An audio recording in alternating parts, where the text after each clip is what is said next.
Good morning, ladies and gentlemen.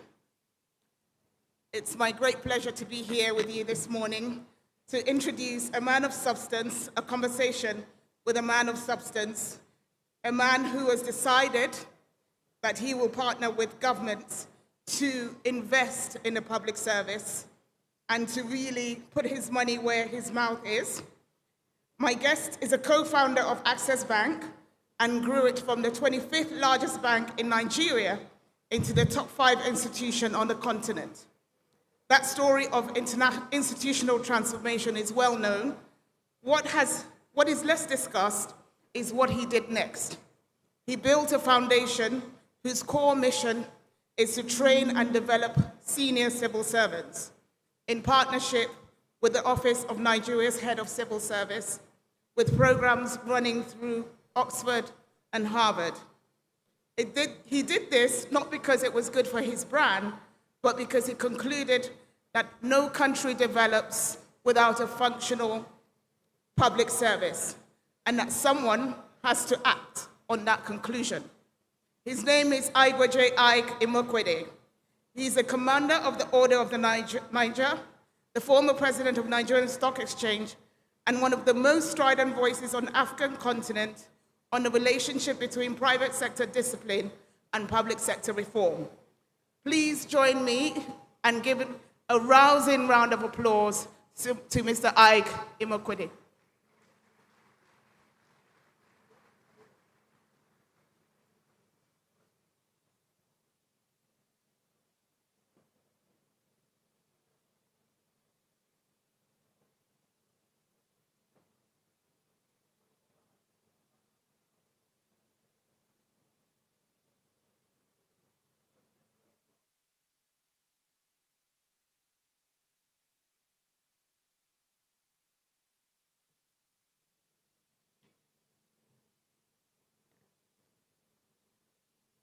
Good morning, distinguished ladies and gentlemen. Your Excellency, the head of the Civil Service of Nigeria, Dame Didi Esther Wilson-Jack, ministers, permanent secretaries, visitors from far and wide, of course, my favorite Nigerian, the Nigerian civil servant, I greet you all.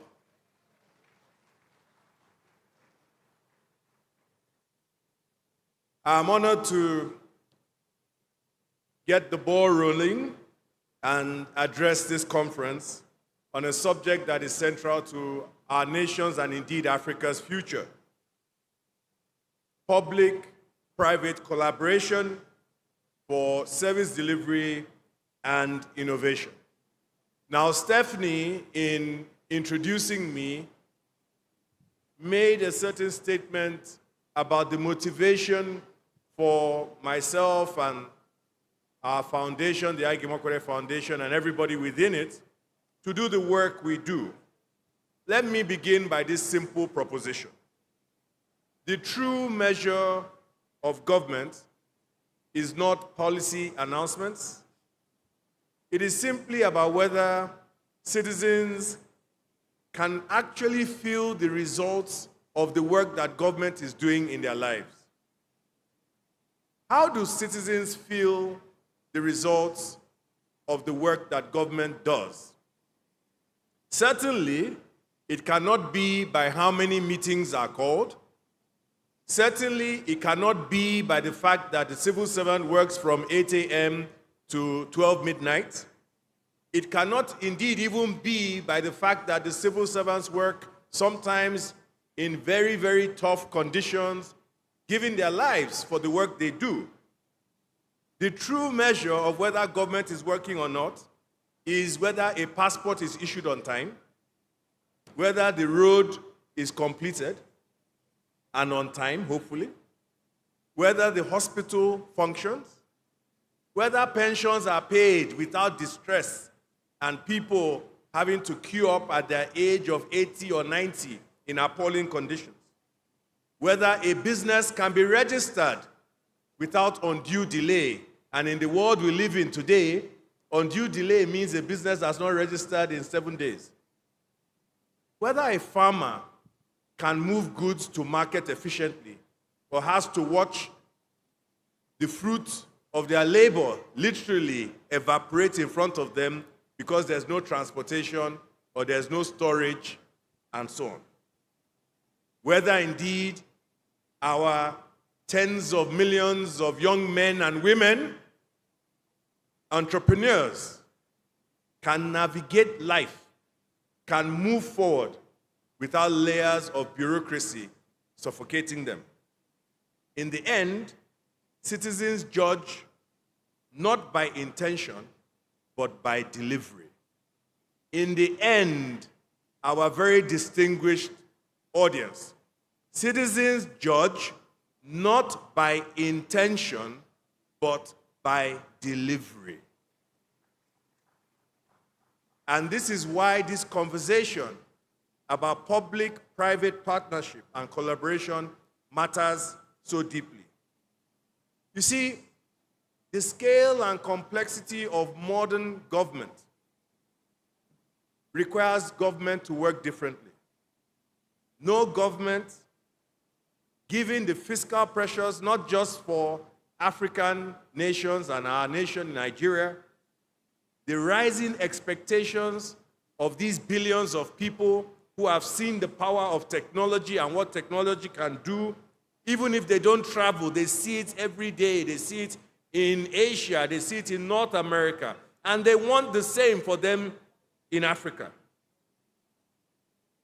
They want to live the 21st century life, a life where people can live to 100 years of age, where people can express themselves dynamically across uncountable spheres of activity, where the dignity of labor does not necessarily have to be expressed through a drudgery or almost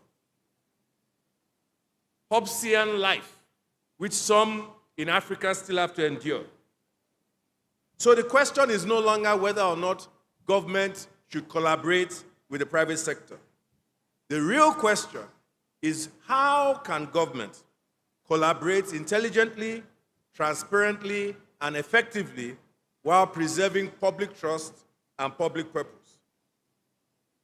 The first point I want to make, and I will speak from the Nigerian context, is that the civil service remains the engine room of the Nigerian state. Politicians may define priorities, but the civil service converts the national ambition into an administrative reality. If the civil service is effective, Nigeria moves and Africa moves. If the civil service is slow, fragmented, and overwhelmed, Nigeria slows down. Or in other words, Africa shuts down. That is why this engine must be strengthened.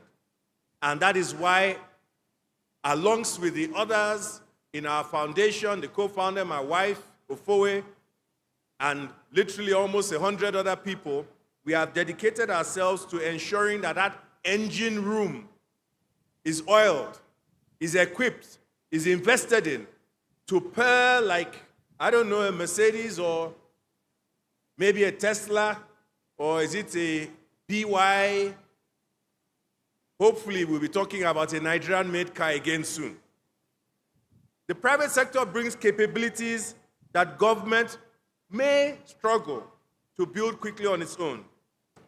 Capital, technology, execution speed, project management, innovation, customer experience design, and performance measurement. Government brings legitimacy, scale, continuity, and responsibility for the public interest. The most successful nations are not those where government and business work against each other. Let me repeat that. The most successful nations are not those where government and business work against each other. They are nations where both sectors understand their distinct roles but come together in harmony and play like an orchestra for the benefit of their citizens. Africa's 1.5 billion people, Nigeria's 250 million people need a public and private sector that works together and delivers public goods and services at a very high level indeed. Let me make an important distinction. Public-private collaboration is not only about roads and airports. It's not only about infrastructure.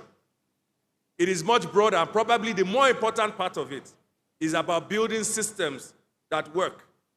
It's about improving the heart and essence of a nation, making the procurement systems better, digital identity that has transformed, for instance, Asia and the Middle East, payment platforms, health logistics, tax administration, citizen service portals, data systems, and indeed the public sector capability, that is the capacity of the men and women who are centrally in this room today. The future of public sector reform will depend less on grand declarations and more on whether governments can build high-performing delivery systems, as the head of service does, working with people like me and others in this room.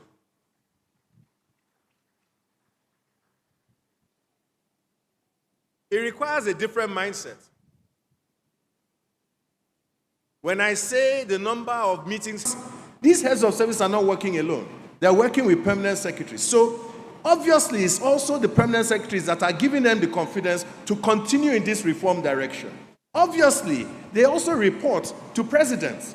So from the presidents as well, that these heads of service reports is forming, that we must improve the civil service. And that consensus provides us this strong, sustainable foundation to build upon reform, upon reform, upon reform. So the consensus is the first thing. The second thing that gives me a lot of hope is that in class training, in terms of them becoming this powerful, homogeneous group of common thinkers like you have in Singapore, let's touch 3,000 of them out of these 5,000. Not because I don't want to touch all 5,000, but because it will take us 20 years to touch 3,000 of them. And I think that by the time we have done that, we will be like Singapore. Indeed, we will be like it was in the past, where 60 to 70% of our civil service comprise the same kind of person. What I want is, there is a common thread running through the head of service. If I look at the current head of service, and I look at her predecessor, and then I look at her predecessor's predecessor, okay? There is let me tell you those characteristics. They are very well educated. They are very intelligent. They are very committed to the nation they serve. Their education and exposure gives them the confidence of knowing people broadly across Nigeria, okay? I'm not talking as government workers, as individuals, okay? They operate from a strong sense of dignity, okay? They are also ambitious in themselves and for their nation. Okay? So now, if we begin to commonize these characteristics, infuse this capacity in 3,000 of them, and make them friends, make them work together, make them brothers and sisters in moving this nation forward, Nigeria can never be the same again. Wow. That is our theory. Usually buildings, you know, this building, Aig-Imoukhuede building, Aig-Imoukhuede school, Aig-Imoukhuede. And so they look at us and they say, you're investing, we have $100 million commitment to this. We've gone almost halfway. So you're investing literally tens of billions of naira, and there's no building, there's no, and I say to them, no. The most important investment we are making is the most lasting, which is the mind, the heart. And as these civil servants transfer this renewed heart, mind, body, and soul for Nigeria and Africa into those below them, we will move from 3,000 to 30,000 to 300,000 to 3 million, and those 3 million civil servants will touch the lives of hundreds of millions of Nigerians, billions of Africans. That's the idea. Absolutely. It reminds me of the saying that you may plant a tree but not be around to sit in the shade, right? So that's essentially... No, Stephanie, this tree, I'm sitting in the shade. You are. Well, I'm very glad to hear that. So what happens to these civil servants when they come back? Are they promoted? Do you track their success and their journey through the service? So when we started our programs, we started by sending civil servants from Nigeria to Oxford University for the 1-year Masters in Public Policy. And interestingly, this is how I got to start working with the head of service at the time on reform, because we found it difficult to get them absorbed back into the service. And indeed, actually, what we found was that half of our scholars they would go to Oxford and they wouldn't come back. Not because they didn't want to come back, but because the system made it so difficult for such high quality people to come back. Okay? So I went to see the then acting president and said, this is our problem. And he said, well, maybe I can arrange for you to meet with the head of service. And at the time that we met with the head of service, she was just embarking on this federal civil service reform program, what we now call FCIP. And we promised to work with the Federal Civil Service on that program, insofar as they would agree to ensure that capacity building and the transformation of the talent management process was a part of that program, which would enable our dreams and our theory of change that we must invest, okay, in the civil servant, be an essential part of how the civil service works today. And it was agreed, and you will find that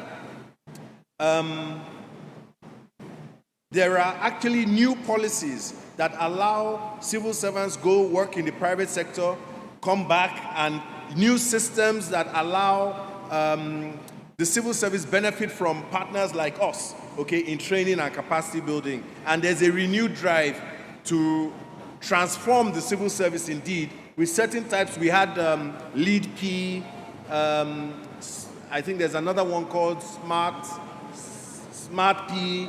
You see my homework, I'm not too bad. And these programs were all put together. But then what we chose to do was that we agreed with the University of Oxford to start a program which is offered in Nigeria, where we take 70 civil servants from Nigeria and other African countries. Now every class has maybe 10 from other African countries, 60 from Nigeria, and they basically get the same training that you would get from Oxford University. Maybe think of it like a 4-month MPP, okay? They focus on things like negotiation, leadership, and then some technical skills. They also get the opportunity to speak with some of the greatest faculty you can imagine, and it's really working. As I was sitting down with you in this room, maybe you didn't realize, you thought that I was a highly connected Nigerian with the people who were coming to meet me. It was the alumni. You see, they're wearing our badges. I'm a member of this cohort. I came this year, I came that year. And then I asked one, what are you doing now? I'm a director of this, I'm a director. It's working. Amazing.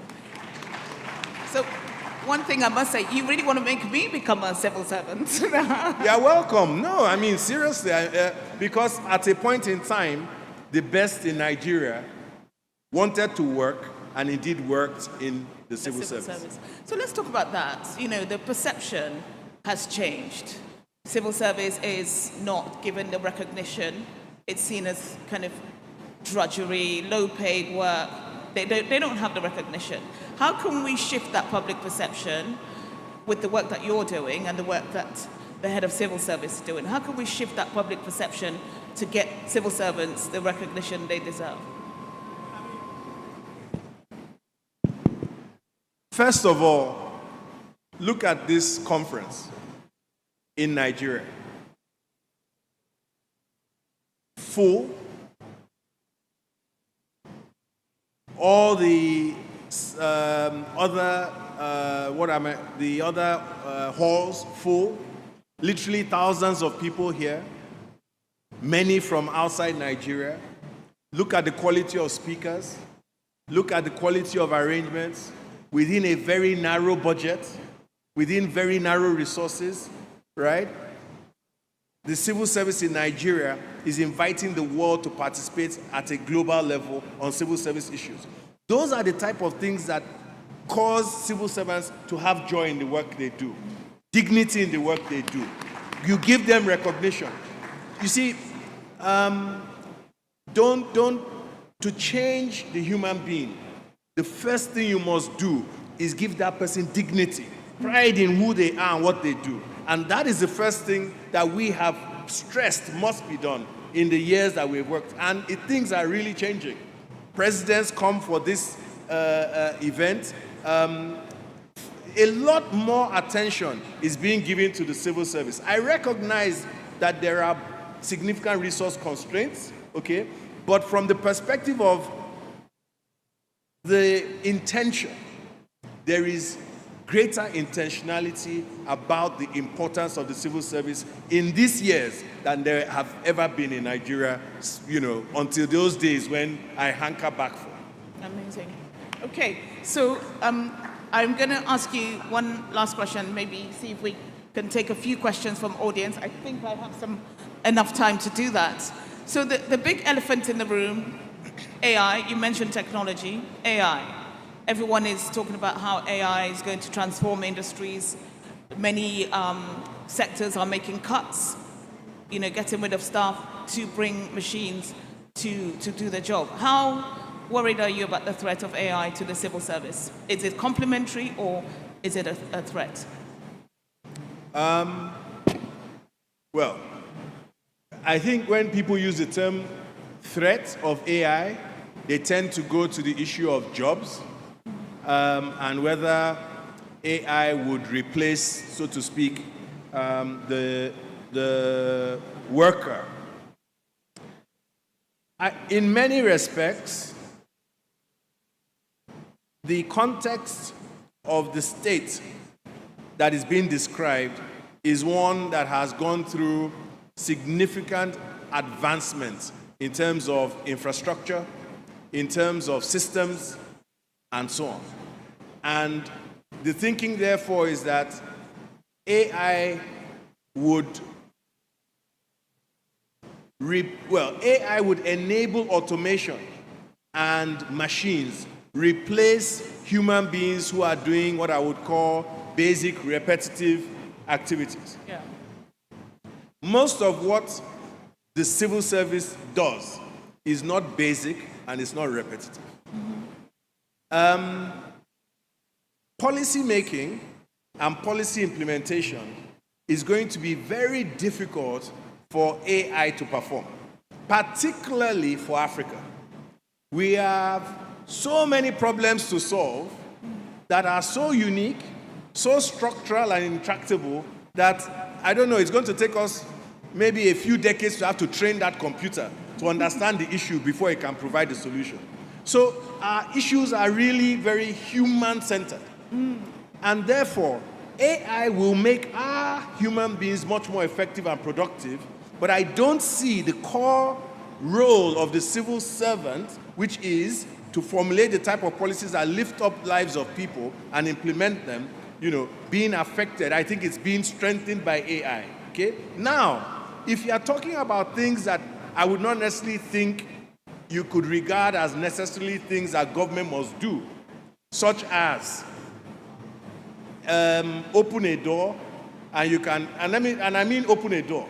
So if I go to an airport today, and I go with my passport, there are many airports where I don't need to have somebody stamp my passport, when if I can scan it, I just pass through. Yeah. So technology and automation will necessarily replace that type of activity, but it will free up the Nigerian worker to do the things that the technology cannot do. And I can tell you there are many, many things. But that's a discussion that we can have. Yeah, absolutely.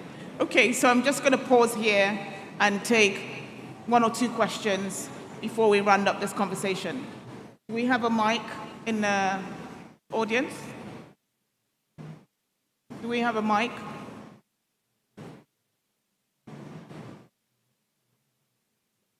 No? Yes, okay, I see someone with a mic. Any questions?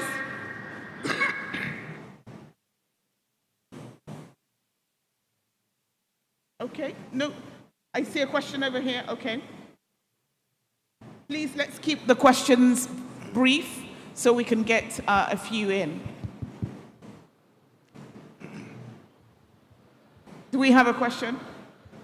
Okay, we don't have a question, so... No, there's somebody. Oh, is there? Hello. Okay, please go ahead.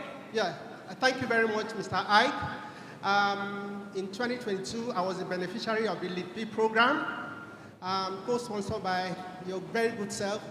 In 2025, I had an award for which Aigboje you supported graciously, giving me a computer as well as the sum of 250,000. That money helped me a lot and my family. In 2025 and 2026, I participated at the Oxford program. I can assure you that that training will live with me for the rest of my life. And I'm highly motivated to deliver quality services to the Nigerian people. I want to sincerely thank you on behalf of my family and as many that you have touched, that the services you provide, we acknowledge it. My question now is, how do we get many of your kind to do the same thing that you do? Thank you very much. Okay. We can take another question and then we can have Aig answer that. There's a question in the middle here.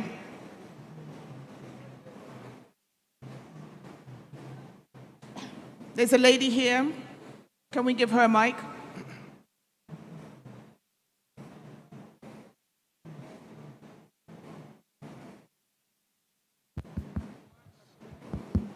Hello, thank you very much. My name is Mfawa Usani. I work with the Federal Ministry of Humanitarian Affairs. Following the conversation, sir, I know so well in Nigeria, we have problem in the humanitarian sector, whereby our work is just beyond the provision governments can do in terms of budgetary provision. In the developed world, we see that humanitarian services are mostly supported by taxes from citizens and well-meaning citizens. But Nigerian case is not like that. My question goes to you as a private sector. If we have an organized private sector that can have as a burden to make a provision, we call it a social corporate social responsibilities, whereby a percentage of your proceeds, of your profit, can be designated to support the increasing number of vulnerable persons in Nigeria, especially in terms of nutrition services in Nigeria. Thank you. Okay. Was there a question? I think I picked it up. You picked it? Okay. So do you want to tackle that? That's related to the more private sector investment. So thank you. Two questions. So to the Aig-Imoukhuede Foundation alumnus, well done. I can see our work is working in you, confidence and your forward-looking outlook. Now, how do we get more of my kind, as you described it, to do this same thing? I saw recently the head of service go on a road show, and the head of service visited the private sector, at least in Lagos I saw, and I got messages and I saw a lot of activity where she was addressing business leaders, men and women in the private sector, to come and do the kind of work that we're doing. And I actually see that on the agenda today, you have signing ceremonies between the Office of the Head of Service and various private sector organizations towards, I think, partnership on reform and so on. We have to continue to advocate very strongly that others come and join the work that we're doing. I will not relent. The head of service will not relent. I noticed I can recognize a number of federal ministers in this room. I have seen them stand up at different times and make this same call themselves to the private sector to come and join the work they are doing in terms of moving the nation forward. So we will continue to preach and cast out the net, and hopefully the net will become fuller and fuller as every year goes by. Now I'm not sure if your name is Unkwo or not, but that's what I heard. You asked a question about whether we should maybe pass a law to make it compulsory for corporates to give for philanthropy and what you called, I think, CSR. Personally, I'm not too sure whether the law is necessary. I don't mind tax, and I don't mind higher tax rates between you and I, insofar as the money that is collected from the private sector is used in such a way that it is felt by the people. And that is what we must focus on. If you remember that I started my comments by reform is never about how long the meetings are. Reform is never about how many policy statements we make. Reform and impact and service delivery is what about the people feel.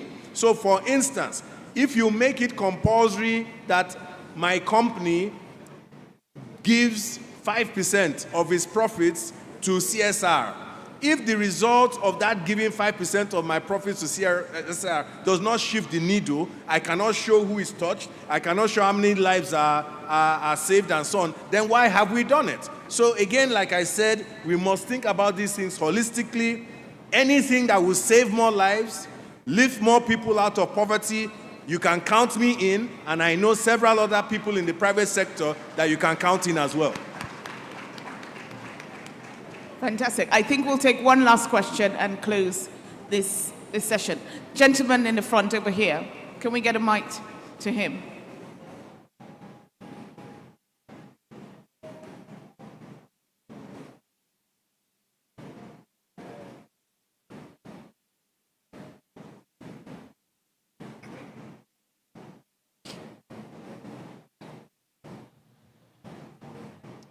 Thank you very much, Ike. My name is Felicia Phillips, founder and chairman of Phillips Consulting.